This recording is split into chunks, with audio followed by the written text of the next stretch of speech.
My name's Jack. I'm a content creator, or I used to be, until I had my life torn apart by a false accusation. Since this situation went public, I've received death threats, I've been banned from establishments, all of my YouTube channels have been taken down, I've lost friends, I've lost work opportunities, pretty much everything. I'm innocent. That's all I gotta say, really. Everybody knows I'm innocent. I did not want to have to make this video, but I've been silent on this issue for as long as possible, and enough is enough. My appeal was this month, and I'm waiting on the decision, so I still have to be extremely careful about what I say. My goal with this video is to share what happened in a non-biased a way as I possibly can. I'm gonna try my best not to be emotional and just be completely neutral here and share objective facts and evidence to show my innocence. The timelines of the encounter, inconsistencies in the evidence and testimony, and that there are enough inconsistencies to make you go read the full testimony yourself. Legally, I'm not allowed to say as much as I would like to, but I'm gonna do my best to share what I can. Before anything else, I do wanna say this. I believe survivors of sexual assault and false accusations of sexual assault deserve to be taken seriously and treated with compassion. I've been through both. Nothing I'm about to say is meant to minimize real harm.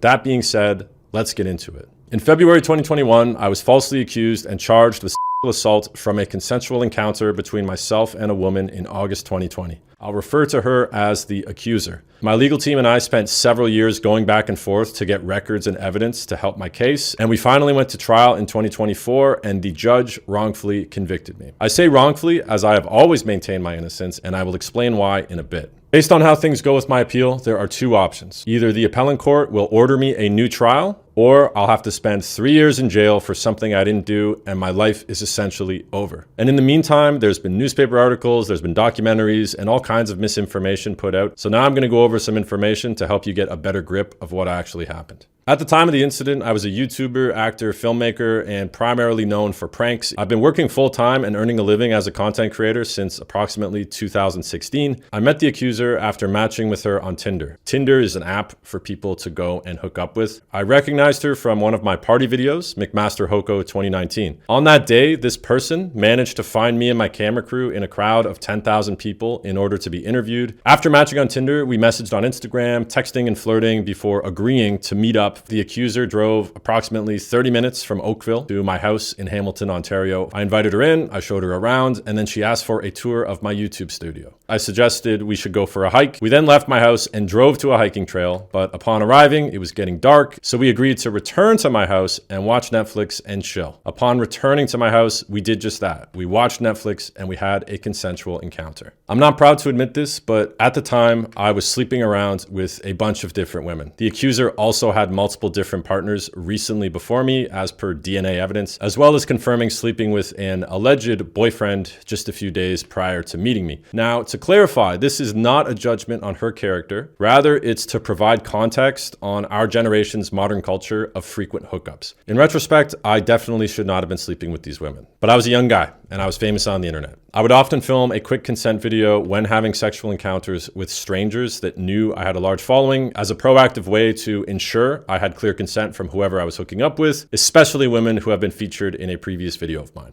This is not a normal way to live, but it is common in society and especially amongst athletes, celebrities, and public figures. So during our encounter, I attempted to film a consent video and she informed me that she didn't want to be recorded. So I stopped the recording and deleted whatever was briefly recorded right in front of her. We then continued what we were doing, having a consensual sexual encounter. I want to be very clear here. The encounter was enthusiastic, ongoing. There was no confusion about it. She was consenting, as was I. She communicated consent in many different ways, particularly verbally, asking me to spank her and telling me during sex, "F me, f daddy," amongst other things.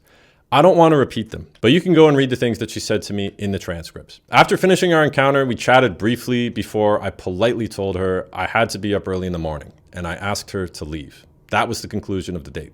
Quoting from the court transcript, although the accuser originally told police that she was obviously fine with being asked to leave, her testimony at trial revealed otherwise. In cross-examination, she admitted that the dismissal did not feel good, and she agreed with trial counsel that she felt worthless because she was treated as a conquest or notch on Mr. Densmore's bedpost.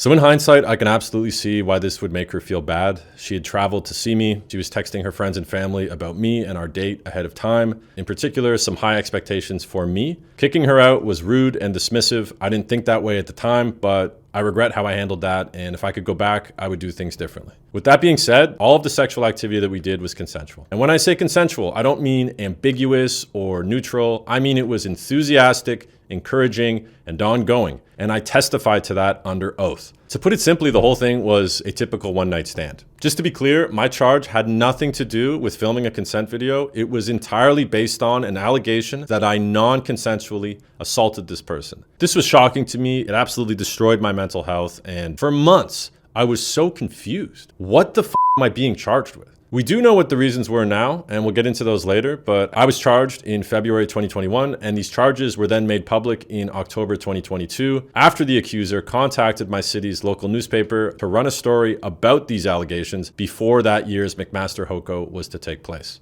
During this time, I felt absolute agony. I stopped making comedy and prank videos because I just, to put it simply, lost my sense of humor, and it's embarrassing to admit, but I felt helpless. Now I want to give you an overview on these things in society. Through legal counsel and many other stories that have been shared with me, I've learned that my case is not unique. False accusations are common and absolutely devastating to the victims. For those that don't know, in Canada, there is no actual evidence required to charge and convict somebody in this type of crime. In most assault cases, there isn't actually any concrete evidence. It ends up just being one person's word versus another. He said, she said situation. To put it simply, telling the truth is not enough. So as an accused person, the only strategy you have is to find lies, discrepancies, contradictions in the accuser's story. So imagine you or your loved one is being accused despite there being zero evidence. If you or your loved one's defense lawyer cannot question the credibility of the person making these accusations, it will most likely lead to a conviction, and there's nothing you can do about it. As much as this system and laws were put into place with good intentions to help real victims and real survivors, an unfortunate side effect is that they are highly abusable and exploitable. They often take years of time, hundreds of thousands of dollars, and the accused person loses their job, loses their reputation, and is publicly shamed, and potentially even ends up in jail for something they didn't do.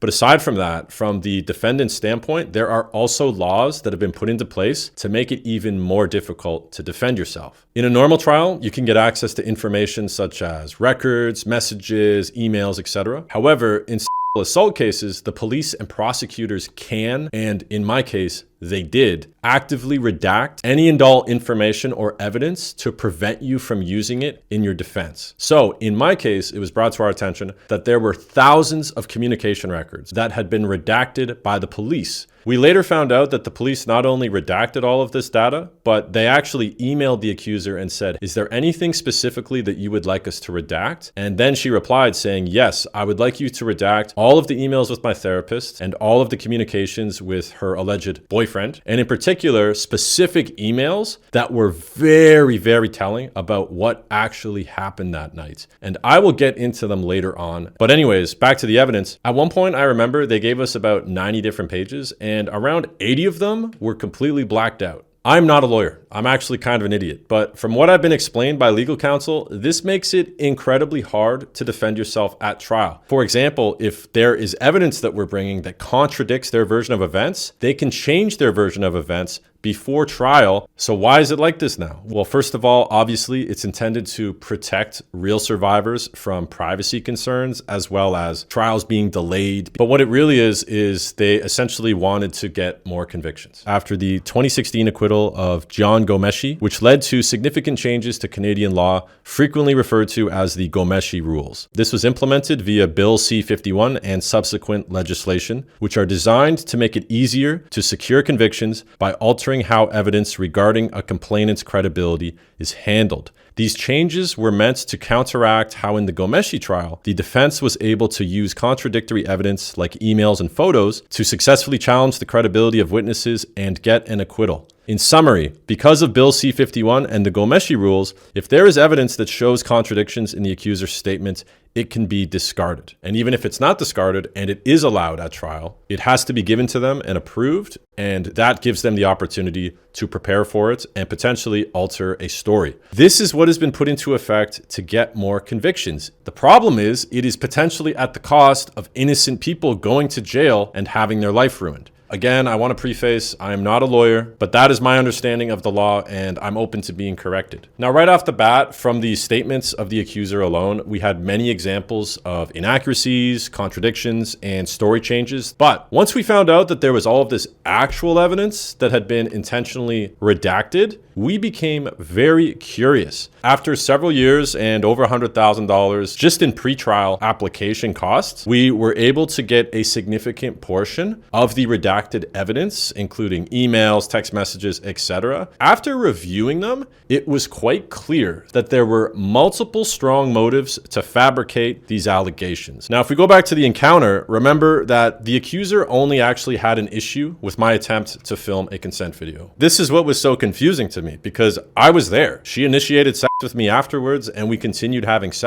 All of this material is available in the official trial transcripts, which you can go over in the description. But even though I deleted whatever was recorded, she had a massive concern on whether or not this video still existed and was worried that it would be circulated online. And we know this because it was mentioned multiple different times. For example, from the April 18th transcript. And what about if he actually took a video? If he did and that got out, that could ruin my entire life. That is from the email she sent her therapist the night of our date. From April 18th, this is at 2:22 p.m. on August the 7th, 2 days after August the 5th. Also, I'm going to the police, maybe not to press charges, but I want to tell them and report it and see if they could do anything about him possibly taking a video or picture of me. End quote. My lawyer asked, "You sent this, right?" She responds, "Yes." My lawyer, okay, so again, the primary purpose for going to the police that you are sure you want them to do something about is to see if he took pictures or videos of you. The accuser,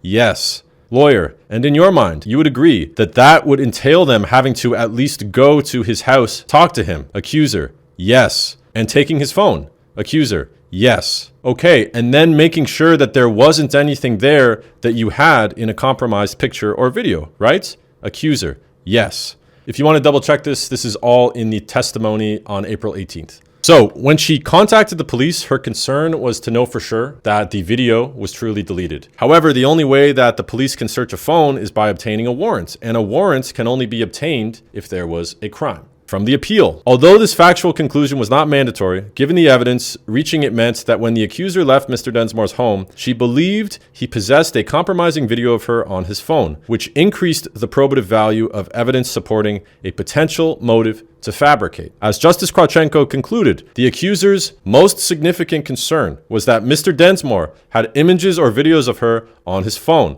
It was essential to consider whether the accuser made the sexual assault allegation partly or fully to prompt police to access his device, especially since the police apparently would not take action unless she made a formal complaint. In regards to her email to the police, she said, "I'm unsure if I want to press charges at this time, but I'm deeply concerned as to if he has any photos or videos of me." Following back and forth communication with the police, the accuser eventually went in and gave an official statement nearly 2 months later. She then described a non-consensual encounter that, to be frank, did not happen. I'm going to try and say this as politely as possible. There are multiple points in the accuser's testimony which contradict her police statements and her testimony at trial. I want to share a few major discrepancies and then you can decide for yourself. Now, as a warning, some of the information I'm about to share is graphic and potentially triggering, but I must go into these details so that you can see just a couple of the major discrepancies and inconsistencies in this person's testimony. I am just comparing her version of events compared to her other versions of events and her own testimony. Let's proceed. The accuser testified that I aggressively removed her shirt and pulled down her dress. In testimony, she claimed, "He started by removing my shirt and pulling down my dress so that my breasts were exposed." Then, in cross-examination, she further insisted, "No, he didn't ask me to take it off. He just started to take it off."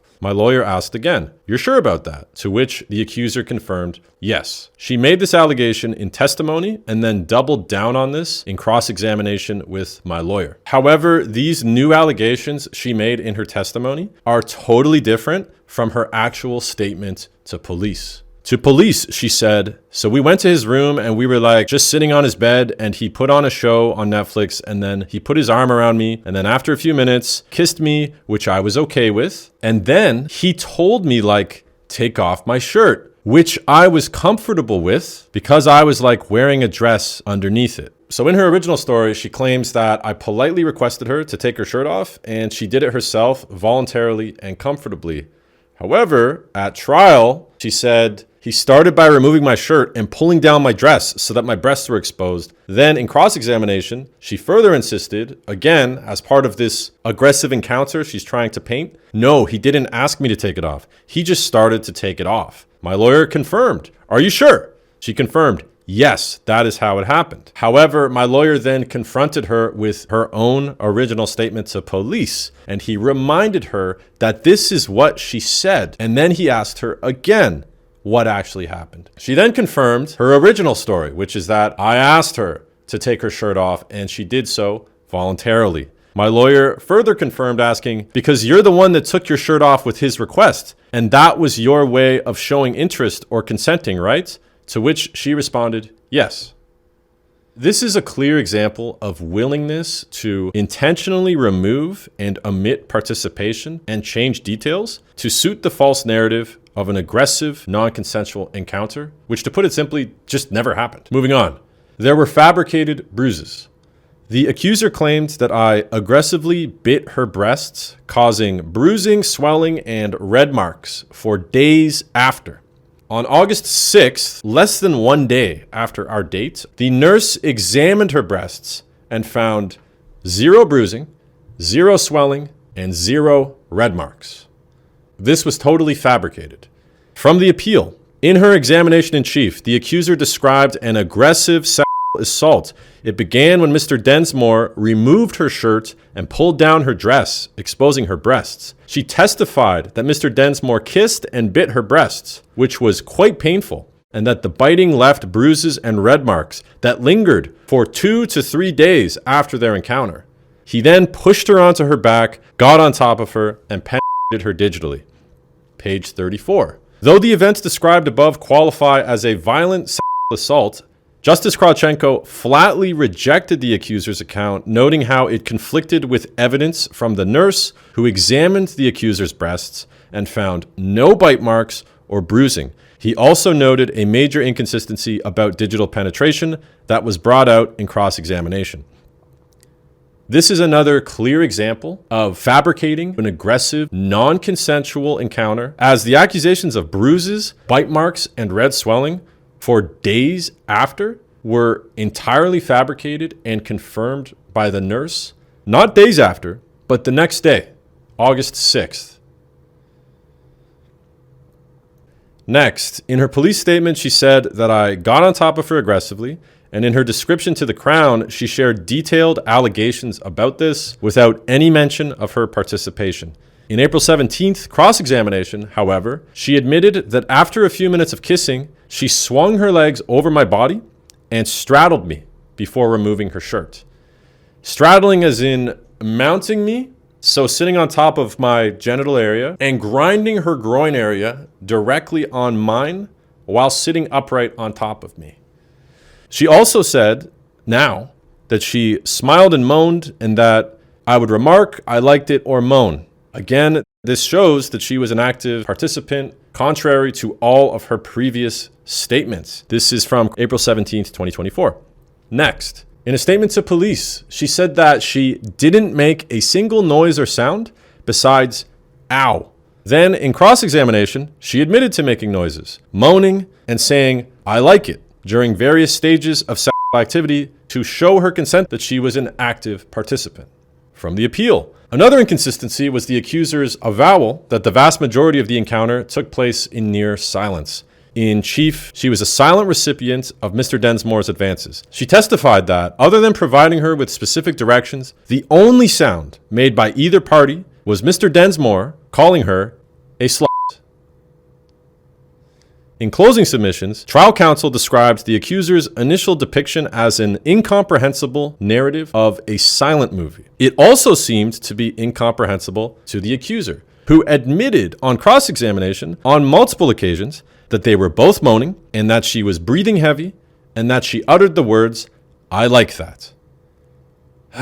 Next, we're going to start talking about some of the therapist statements. Now, I understand that therapy is something that is very personal, it's very private, and a lot of people watching this might be in therapy, so I'm not using this in any way to try to minimize therapy or discredit therapists in general, okay? Just want to start by saying that. There were many issues with the statements to the therapist, including inaccuracies given to the therapist by the accuser, which led to the therapist giving very strong opinions and recommendations, which ended up leading to reshaping what actually happened in the mind of the accuser. In addition to collusion, and if you don't know what collusion is, Google it because it's very bad. The accuser was asked about some of these statements throughout the trial. In this particular one from April 18th. My lawyer: okay, so you're not very truthful with your therapist, are you? The accuser: no, I'm extremely truthful to her. My lawyer: extremely truthful, right? Accuser: yes.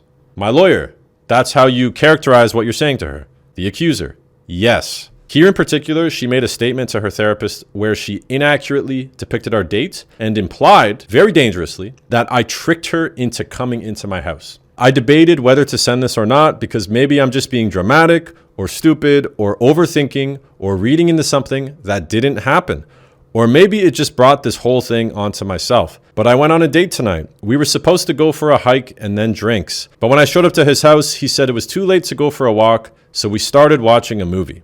My lawyer asked, have I read that accurately? The accuser confirms, yes. My lawyer: and that's not what happened, is it? Accuser: not all of the details, no. My lawyer: but that's what you told her happened, right? Accuser: yes. Pause. Inaccuracies like that are super important because they have a severe impact on the therapist's perception of events, which leads to responses from the therapist that, as a therapist's responses would, give massive influence over the accuser. So the therapist receives this amongst other inaccurate statements, continuing from April 18th. So these are your records that she's made about sessions that she's had with you, and the session date is Friday, August the 7th. We spent the session going over her experience and looking at potential stuck points where she blamed herself. In reviewing the evening, it is clear the accuser attempted to make good decisions and that he was clearly a predator, skilled in having her make small changes to their plans until she was in his apartment. Have I read that correctly? The accuser confirms, yes. The accuser claims to be extremely truthful to her therapist, giving a completely inaccurate statement about the date to her therapist with a very misleading implication. As a result, the therapist tells her with authority he was clearly a predator, skilled in having her make small changes to their plans until she was in his apartment. She then takes these various responses she gets from her therapist and sends them to her friends and family. Also from April 18th. Yeah, Dr. Therapist said that he seemed very calculated in the way he acted, like he had thought it out, and that I'm not the first. So now she's giving false information to the therapist. Therapist is responding, and then she's taking what the therapist is responding and sending it to her friends using the authority of the therapist. This is one of the many messages that the accuser sent to her friends and family. You can see more in the May 31st closing arguments. Now, during testimony at trial, her statement changed. April 12th, you've said the tour was approximately 15 minutes, nothing unusual. What happens after that? She answers, then he suggests that we go for a hike. Oh, And how did you then end up going for a hike? What happens after that? He suggested that we drive to a trail that was close by to his house. So I agreed to that, and we started driving there. So the accuser admitted that actually I suggested we go for a hike, which was the original plan, and then we left the house. Okay, so you described driving towards the escarpment. Accuser: Do you eventually stop somewhere? Accuser: no. He says that it's busy and that we shouldn't bother going on a hike because it's getting dark out. Going a bit down, then what happens? Accuser: so then he suggests going back to his house. Are you able to give us an estimate about how long you were trying to locate a hiking trail? Accuser: again, not long, maybe 15, 20 minutes. And so, did you agree with his suggestion to go back to his house? Accuser: I did.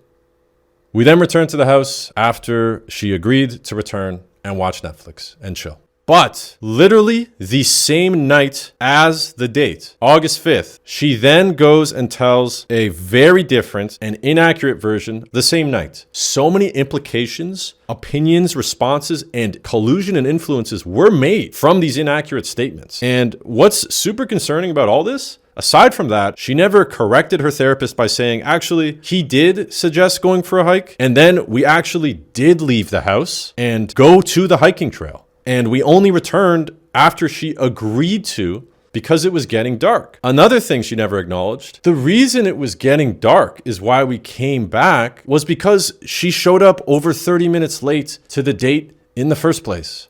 So instead of being honest about this or clarifying it or correcting it at all, she then took the therapist's responses, amongst others, and then sent them to her friends and family members. Objectively speaking, this can be considered very problematic because she essentially gave an inaccurate statement to the therapist, which then elicits responses based on these false details. And then instead of correcting them, she uses them as authoritative proof that something happened to her that didn't actually happen. But all of this was under false pretenses from false information.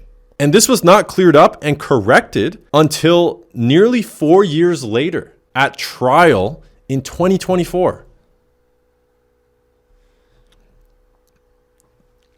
At that point, all these communications and the eventual false accusation had already happened. The damage had already been done because amongst all of the other inaccurate statements made to the therapist, this completely colored the therapist's perception of what actually happened, leading to her convincing the accuser, I was a skilled predator, I've done this to multiple people, amongst other things, such as she's not the first, as somebody that's never met me and knows absolutely nothing about me, to intentionally put out false information to someone and then take what they said in response and use that as an authoritative source to influence friends and family. And this is just a small taste. I highly recommend you go through the April 18th testimony. Everything's in there and it is shocking. Okay, moving on. Next, when giving her original statements to the police, she said that oral sex lasted 5 to 10 minutes, but also that the consent video incident happened about 1 minute into the oral sex, and then our brief conversation about it was approximately 1 minute long. So this timeline would imply that oral sex resumed afterwards to fill up the remaining 3 to 8 minutes. At trial on April 12th, she said that after the consent video, she immediately stood up and successfully put her clothes on and claimed that she tried to leave. But then, during cross-examination on April 17th, she acknowledged there could have been more time for oral sex, and it was possible that it continued. My lawyer, okay, but then you'll also agree with me that even after he put his phone away, that you continue to engage with him in oral sex. Accuser, I don't remember. Lawyer, okay, well, let's talk about timing here because you said the oral sex lasts between 5 and 10 minutes, right? Accuser, yes. And the incident with the phone happened about a minute or two into the oral sex, right? Accuser, yes. So therefore, there was more time for oral sex. Accuser, there could have been. Lawyer, okay, it's possible that it continued, right? Accuser, it's possible. I'm not even going to say my version of events, okay? This is her version versus her own version. This completely contradicts her other version of events about getting up, putting her clothes on, and then trying to leave. From the appeal. In chief, April 12th, the accuser testified that once Mr. Densmore took out his phone, she stood up, starting to put her shirt on, looking for her purse. Remember the purse for later. On April 17th, when trial counsel asked the accuser whether she continued to engage with him in oral sex, after his phone was put away, she claimed that she did not remember, in addition to, there could have been time. Upon further questioning on April 18th, the accuser conceded that it was possible that she performed additional fellatio following the phone incident. This is a massive contradiction because if oral sex continued, which is what actually happened, that would mean all of the things she said about getting up, putting her clothes on, and trying to leave was completely fabricated. Look at the transcripts. Moving on. There was further conflicting evidence in regards to her retrieving and putting her shirt on. This is from April 18th, after my lawyer has been asking her about when we had sex. And then I asked where the bathroom was and left the room. Why would you need to ask for the washroom? He's already showed you where it was before he got to his room. Accuser, he did. I guess that was my way of telling him I needed to use the washroom. A little further down. So you'll agree with me that according to you, those are the first words spoken by you or him since you had that little exchange about the phone, correct? Accuser, I believe that he did say something when I was putting on my shirt. Remember that. I don't remember what it was, but I remember kind of awkwardly laughing. My lawyer, okay, so now you remember that, right? But you didn't remember it before. Accuser, I don't remember what he said. I remember not responding to him talking though. Lawyer, well, you did. You said you laughed. Accuser, yes. Lawyer, so that was a response, right? Accuser, okay, yes. So aside from the earlier statements about total silence, which we've gone over, the inaccuracy here is in her earlier version of events, she claimed to have stopped oral sex, stood up, and already had put her shirt on. From April 12th, accuser, I'm still sitting down, but when he went to go put his phone down, he had kind of removed or stopped standing directly in front of me with his feet on both my sides. So I kind of had a way to stand up and create distance between us. So I did that. And then I started putting my shirt back on, looking for my purse. My lawyer, did you indeed put your clothes back on? Accuser, I did. But here on April 18th, aside from the different story about the oral sex continuing, there was also a major discrepancy that actually shows even more credibility towards the oral sex actually continuing, which is what actually happened. Because after penetrative sex had completed, she claimed, I believe that he did say something when I was putting on my shirt. But why would you put your shirt back on if it's already on? If you got up after oral, like you said in your original statements on April 12th, then your shirt would have already been on. Question, did you leave the bedroom? Accuser, no. He came up to me, started kissing me, put his fingers inside of me again, and then kind of quickly pushed me onto the bed so my stomach was on the bed, and then he lifted my dress up and put his penis in me. In this version, she had already put her shirt and clothes fully back on. There was no shirt removal, but then I came over and forced her on the bed and penetrated her. So on April 12th, the shirt is already on for the penetration. After getting dressed and trying to leave on April 18th, in addition to the oral sex continuing, the shirt was only put on after the penetrative sex while awkwardly laughing about something I said. So if you were telling the truth about getting up and putting your shirt back on after oral, then the shirt would already be on. These are just a few of the inconsistencies between her statement to the police, her testimony, and her cross-examination. There were many, many more. If I included them all in this video, it would be several hours long. These inconsistencies, inaccuracies, whatever you'd like to call them, are not in comparison to my statements or testimony. All of these things are her word versus her own word. These are not even taking into consideration my testimony, where I disagree with basically everything she's claiming. Even being as polite as possible, there is an alarming pattern of changing stories, contradicting, and even fabricating physical evidence to depict an aggressive encounter that simply didn't happen. There are dozens of instances from this person that clearly lower their credibility, or to be blunt, outright disqualify their credibility. And to put it simply, that is what reasonable doubt is. What started as a concern about a potential video needed a description of a non-consensual, aggressive encounter in order to get a warrant to access my phone. And the accuser herself conceded during cross-examination that many points in her initial statement were not true. I stated this earlier, but it needs to be said again. The accuser was encouraged to go forward by her friends, family, and therapist. The issue, though, is that she told her therapist, as well as her friends and family, not what actually happened. Inaccurate information. And that became the narrative, that I was some kind of assailant. And amongst many other inaccurate statements and downright things that just didn't happen that were shared with the therapist is what led to the therapist encouraging her to go forward with charges. And there's a lot more on that I'm not going to get into in this video because I don't want to get myself in trouble, but it's crazy. Bottom line is this encouragement was based on incomplete, inaccurate, and fabricated information. The pressure then accumulated substantially into several other motives. From the appeal. In the months following their encounter, the accuser faced extensive pressure from her friends, family, and therapist to press charges against Mr. Densmore. According to her therapist, Mr. Densmore was a predator who was skilled in making small changes to their plans until she was in his apartment and had likely done this before. The accuser received similar feedback from her friends, mother, and stepfather who, despite never meeting Mr. Densmore, their only idea about me, by the way, is my crazy YouTube videos. So you can imagine what that looked like. Despite never meeting Mr. Densmore, told her that she needed to press charges against Jack because otherwise she was letting him do that to other girls.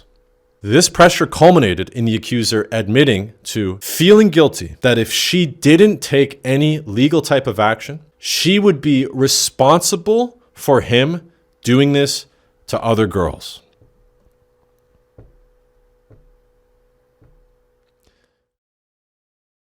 Cross-examination of the accuser, trial transcript, April 2024. Moving on.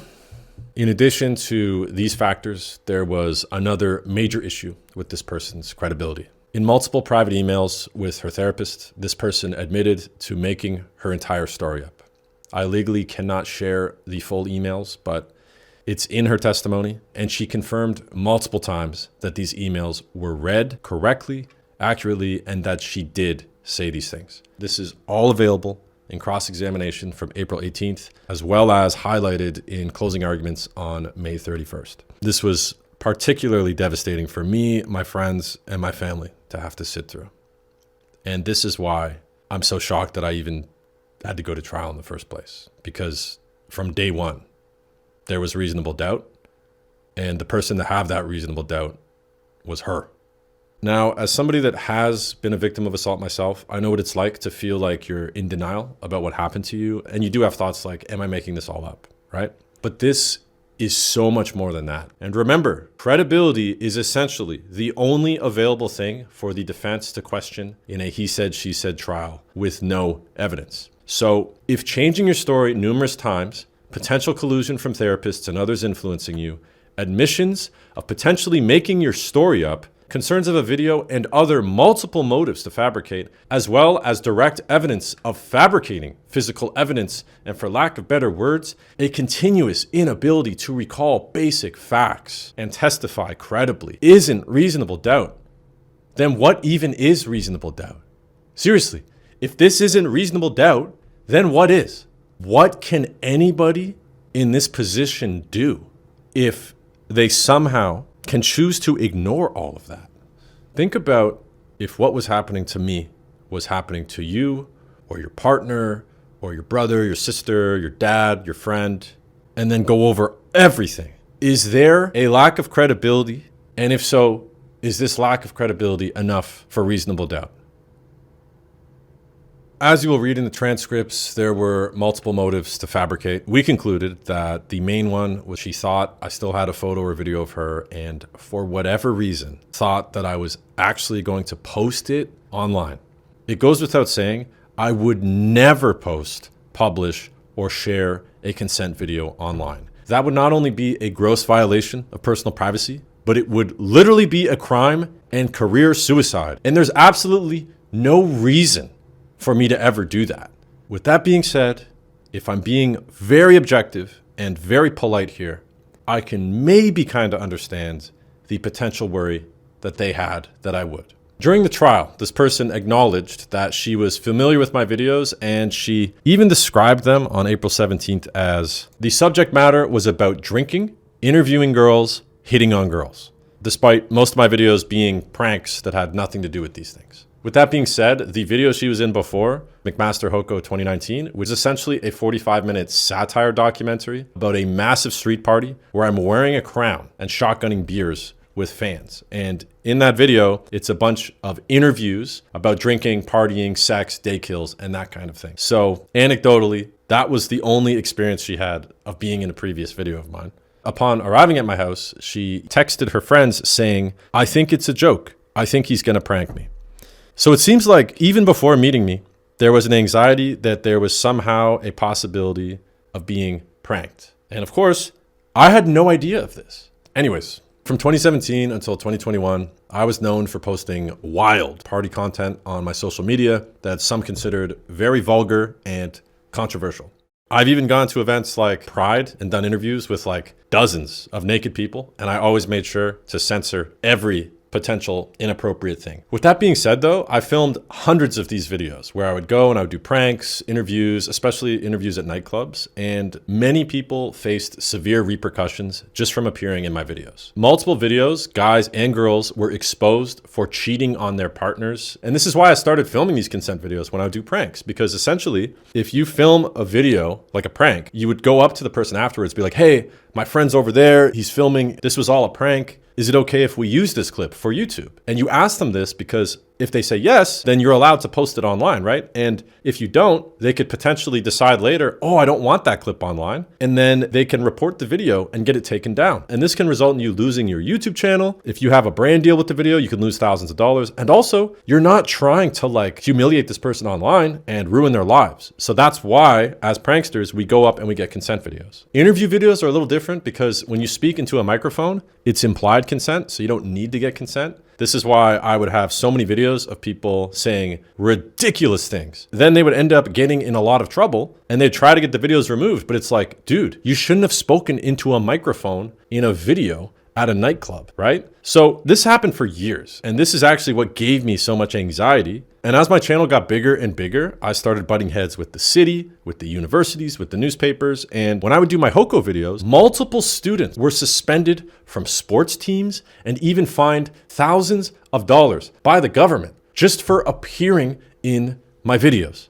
Literally. I know that this is not what this video is about, but I really want to hammer this point home, guys. On one occasion in particular, I filmed interviews and it went viral. And then it circulated around that town and 3 people ended up getting fired from their jobs. 3 people. Because they said vulgar things into the microphone, which I thought were just harmless, funny things to say. This was in 2019. So as much as I'm just like a young guy having fun, doing funny shit, making videos that were meant to be entertaining and fun, on occasion, there were real consequences for people. And I never wanted that. This is why I would make sure to get consent. Because not only do I not want to get things taken down or potentially sued, but also I don't want to ruin people's lives for the sake of content. And at a certain point, I started to feel this every time I was filming prank videos. And I moved away from pranks and interviews entirely. And I started making self-development content on a completely new channel. I wanted to focus on self-improvement and actually helping people and writing before I moved off of YouTube and into making movies. Because that's my long-term goal, acting and making movies. With all that being said, being featured in a prank or a Hoko video or an interview is still a totally different thing than having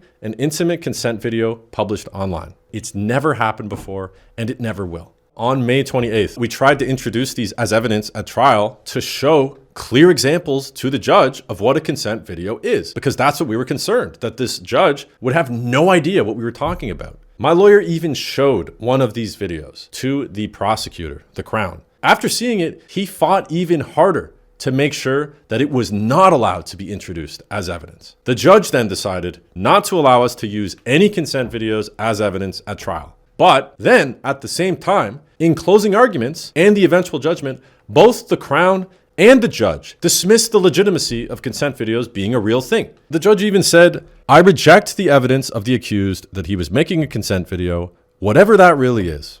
And I'm going to be really careful with my words here, because I want to say this in the most respectful way possible, okay? It's very important to consider if the person making these literally life-altering decisions should be someone who understands these type of things, and in particular, this extremely recent cultural moment that we are all currently going through, especially back in 2020 in a post-Me Too era. I'm not saying this to discredit judges, okay? Most judges are legitimate, brilliant, like super geniuses. That's why there's so few judges, because it's incredibly hard to do.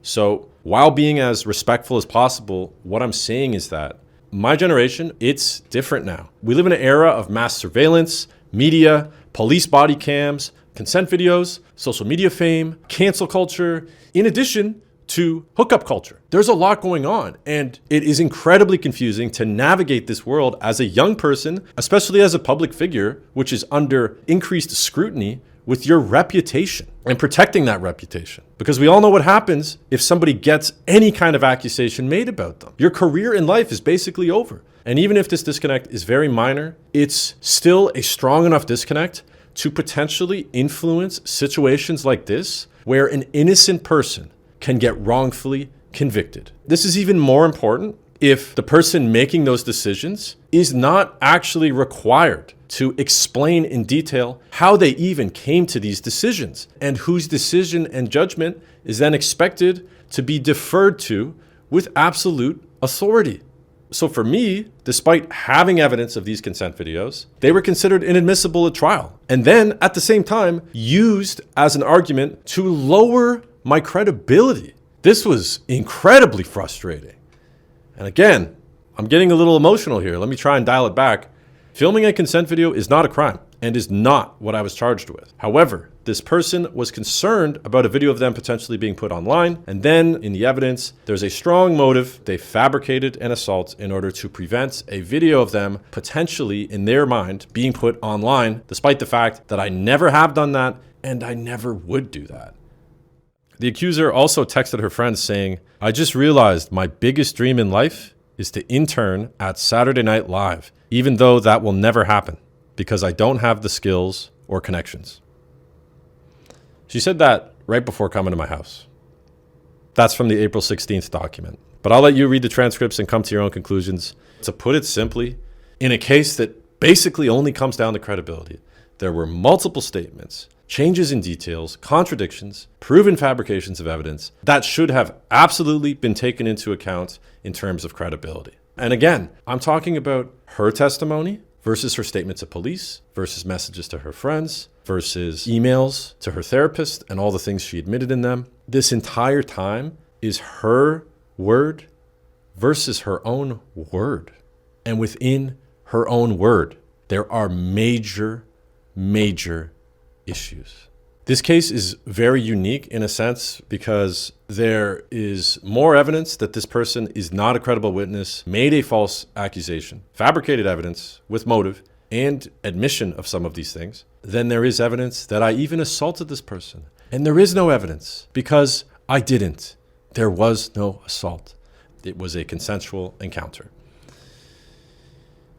Testifying is terrifying. You're being accused of such a heinous thing, and then having to explain intimate details in front of your girlfriend, friends, your family, and reporters who are taking your words out of context and putting you in the front page of the newspaper, making claims about you in front of literally your entire city. In my case, in Hamilton, 500,000 people, plus Toronto newspapers. So we're talking like millions of people. So despite all of this pressure, you also have to try and remain calm and not emotional. But at the same time, you literally feel like you're having a heart attack and you have just immense anger about even being in this whole situation. So the whole thing was frustrating, gaslighting, anxiety-inducing. It was just fucking terrible. And I'm sure it was terrible for the accuser as well, okay? But with that being said, that does not make it even remotely okay. What she did was wrong and has had massive consequences for my life that I'm still dealing with years later. I literally felt like my life was taken from me. And even on that day, seeing my girlfriend, my friends, my family collapse to the floor, bawling their eyes out. This pain was, and still is, truly indescribable. So in the appeal, you can read my appeal lawyer's technical assessment, why the judge was incorrect. As a layman, he basically allegedly took the date and then he divided it into several different boxes, okay? So he took the date and he's like, here's the whole thing. Box, box, box, box. And then he said, well, she's not credible in this box, or this box, or this box, but I believe her in this box. Again, they're kind of allowed to just use their own discretion and decide whatever they want. But the reason that there was a technical error in this that allowed us to even appeal in the first place is that if somebody while testifying makes major inaccuracies, major contradictions, fabrications, discrepancies, in several areas, this should significantly affect their credibility overall. And this was not done. Any lack of credibility, especially a substantial, overwhelming lack of credibility in the majority of areas, is reasonable doubt. And if that isn't considered reasonable doubt, then what is reasonable doubt? It basically makes it impossible for you or your loved ones to defend yourself as an accused person. This is how the law works. This is just how it is. This is why people film consent videos in the first place. The only hope I have at getting my life back is that we can get a retrial to address these inconsistencies. But first, it needs to be approved by the appellate court. They don't give me notice really when they've decided, and I actually have to turn myself into custody. And then once I'm already in custody, they email my lawyer and tell them the decision they've made. So I have no idea what's going to happen, when it's going to happen. I'm just in this really f***ed up place right now, and it's terrifying. With that being said, an appeal is a lot different than a normal trial. I thought it was like, hey, like, look at all this evidence.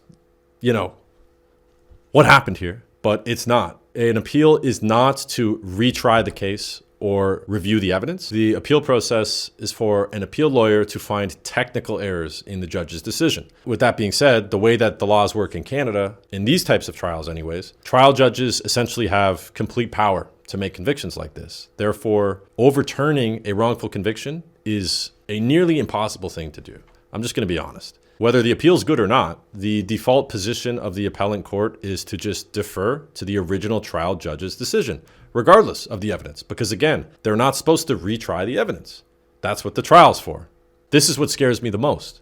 But as unlikely as it is, the possibility of having my life back has been the shred of hope I've been holding on to for years. If I had to go to prison for something I didn't do, it would literally ruin my life. And I think that's all that needs to be said. Put yourself in my shoes. Think about what is happening to me as if it was happening to you or a loved one. Really think about that. I love my country. I respect the legal system. I think it's right more often than not. But false convictions happen. And when they do, it's absolutely devastating. Since the false accusation and wrongful conviction, my life has changed completely. My mental health was destroyed. My relationships destroyed. My finances destroyed. This cost an ungodly amount of money. We're talking hundreds of thousands of dollars. And that's not even talking about lost revenue from my channels being terminated. They literally cut off my income. That is so f***ed up. Honestly, I wouldn't be surprised if they try to take down my Instagram, which is another reason I avoided posting about this. Because if I talk about this, they're going to try and silence me again. I don't want to make this about me, but like, guys, this has been so fucked. Seriously.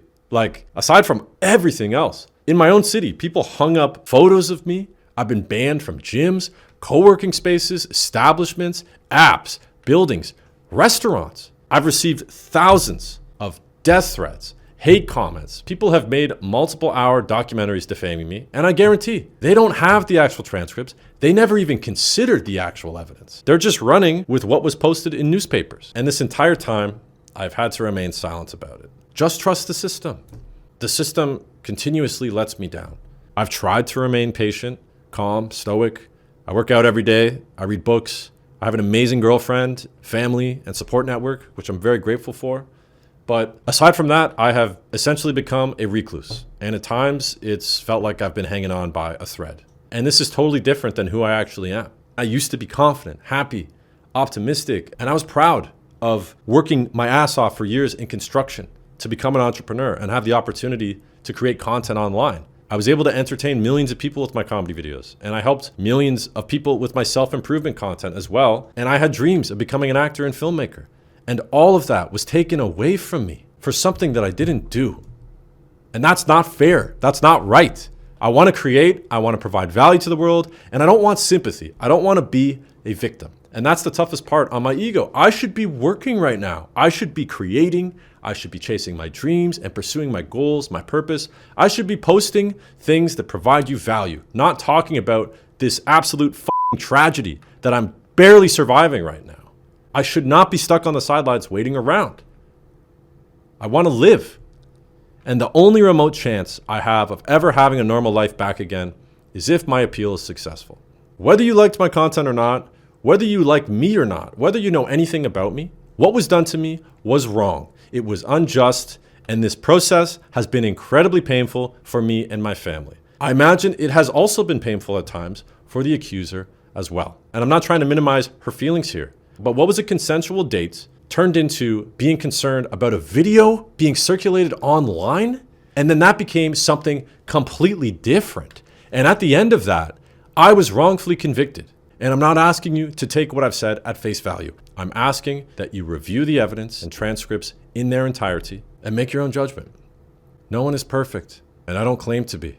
But I'm an innocent person, and I deserve to have my life back. I want to end by saying thank you to those that do share your stories, whether you're a victim of assault or a victim of a false accusation.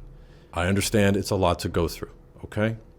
And nothing in this video was meant to offend you or minimize what you've gone through. I also want to say thank you to those who still continue to support me, because you're basically the only reason I'm even here right now. And I'm sorry to all my fans and everybody that it took me so long to make a statement. I hope I can share more with you soon. Thank you guys.